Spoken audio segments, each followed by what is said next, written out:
So like we were saying here, we're talking about logos and logic as a set of rules that lead to an inevitable conclusion. So what we have here is, right, a set of rules that we just put out, right? And if we're going to agree with these first two things right here, we have to agree with the third thing, which once again acts like a kind of equalizer. Now this is an enthymeme which is provided here. Aristotle proposed using syllogisms which actually get rid of one of these premises, right? Either a general premise or a specific premise. So a syllogism would be hard work is rewarded and I will be rewarded, or I work hard, I should be rewarded, right? Where you don't explicitly state your premise because it's easier for an audience to argue with you if you outline all your premises, and it gets them to do some of the work themselves, which gets audiences invested in your argument. And so like we're saying there, it's not totally explicit in the text. So anyway, that's one kind of rhetorical proof Aristotle gives us. One of the ingredients that a rhetorician can use to try to persuade audience. The next is ethos, right? Which if logos, kind of the equivalent of the word there in English would be logic, the equivalent of the word here would be ethics. But ethos isn't only ethics, right? It's a part of it. What we mean by ethos is we're really talking about credibility. Why is it that you listen to an argument that some people will make over arguments that other people will make? Ethos is obviously really important. I think of a really good current example of a time when ethos was obviously demonstratable is something like with Tiger Woods, right? So a few years ago, there was about nothing that didn't have Tiger Woods' name on it. I think of like shave gel, right? Or he sold razors, something like that. Now, what does Tiger have to know about shaving equipment that no one else would know, for example? Well, the only thing that gives him some kind of credibility is the fact of like who he is, right? He is not an expert in that area, but he seemed credible. People really liked him because he was excellent at what he did. Now, all of a sudden, after the scandal came out with Tiger, you don't see him being used on advertisements anymore. He's lost credibility. A speaker has to be credible if they are to be believed by their audience. Aristotle gave us three kind of criteria for a credible speaker. First, you have to have an amount of perceived intelligence. You have to know what it is that you're talking about. So, for example, that's presumably the only reason why you listen to these lectures is because I have a degree in communication studies, and so you assume that your teachers have a degree of perceived intelligence. Now, we can do things to get in the way of that, right, and to erode that ethos, but primarily that's why it is that you listen to your teachers. Secondly, a speaker must have virtuous character. What are the things you want out of your speaker, right? Can you be trusted? Is your speaker honest? Right? Is your speaker someone that you would trust, for example? What are the virtues that you want out of it? We don't want to listen to bad people tell us things. We want people who we believe we can trust. Finally, goodwill. Does the speaker have the best interests of the audience at heart? I think of politicians with this one. Politicians are always trying to convince us that they have our best interests at heart, and we're really skeptical of that for good reason, because we often think of politicians as primarily interested in power, expanding their own realm, getting things for themselves, but they go out of their way to convince us that they want what's good for us.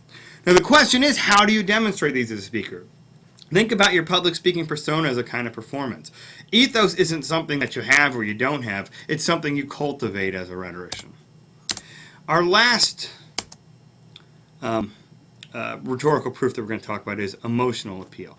Logic and credibility can only get you so far, but emotional appeal really connects with us in a different kind of way. So you can think about like we talked about it with cognitive dissonance, right? Example of like a humane society ad, right? I could hear however many stats I wanted to of how many dogs were homeless or right, that kind of thing. But when the humane society puts a picture of a puppy looking at you with big brown eyes, for example, it connects with us in a different kind of way. It touches a different center of our brain. And Aristotle said emotion has to be a component of anything that we do. Now, what are the kind of emotions that you might try to stir up in your audience? Oh, I went too far there, sorry. Well, we'll stay there. What are the kind of emotions that you might try to stir up in your audience? Right, speakers might try to stir up fear, love, judgment, hatred, envy, pride. The list could go on. And we'll do a little activity here on our discussion board that will help us demonstrate that. Now, this is a very old theory, right? Oldest that we're going to cover in here by far, by thousands and thousands of years. The question, do you still think this theory is relevant today? Some people say no, but the fact that we still talk about it this 1,000 years later is pretty remarkable. Also, which of the rhetorical proofs seem to be most important for you as a rhetoric to be successful? The rhetoricians that you see, the public speakers who you see being good at what they do and you're influenced by, what are the things that they have? What are the proofs that they tend to use most often?